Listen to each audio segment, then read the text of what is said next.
নমস্কাৰ welcome back to my YouTube channel TMHS channel. আশা কৰোঁ সকলোৱে ভালে কুশলে আছে। এটা নতুন আপডেটৰ কাৰণে আজি এই ভিডিঅ'টো বনাইছোঁ।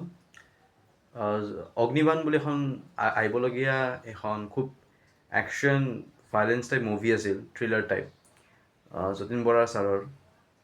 এইটো বছৰতে 14 নৱেম্বৰ তাৰিখে ৰিলিজ হোৱাৰ কথা আছিল, কিন্তু ৰিলিজ নহ'ল, পিছুৱাই দিয়া হৈছে। বহুতকেইখন অসমীয়া চিনেমা পিছুৱাই দিয়া হৈছে, আৰু সকলো অসমীয়া চিনেমা যিবিলাক চিনেমা পিছুৱাই দিয়া হৈছে সেইবিলাক অহা বছৰৰ পৰা লাহে লাহে, যেনেকৈ 2 জানুৱাৰীত যৌৱনে আমনি কৰে 2খন আহিব, ঠিক তেনেকৈ তাৰে একমাহমান পিছত অগ্নিবাণ মুভিখন আহিব।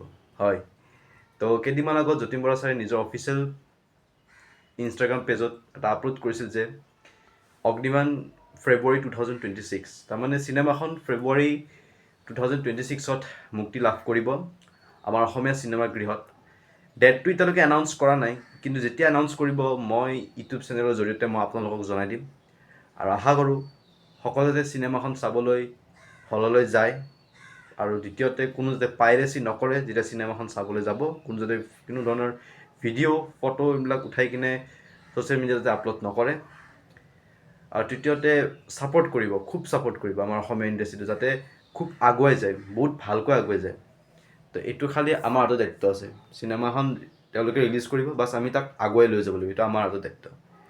গতিকে এইখন চিনেমা খুব বেংগাৰ চিনেমা হয়, খুব ভাল এখন একশ্যন মুভি হয়। ইয়াত কমল লোচন ছাৰক আপোনালোকে ফাৰ্ষ্ট টাইম ভিলেন ৰূপত দেখা পাব। গতিকে তেওঁকতো ভিলেন ৰূপত চাবৰ কাৰণে খুব বেছি এক্সাইটেড হৈ আছোঁ।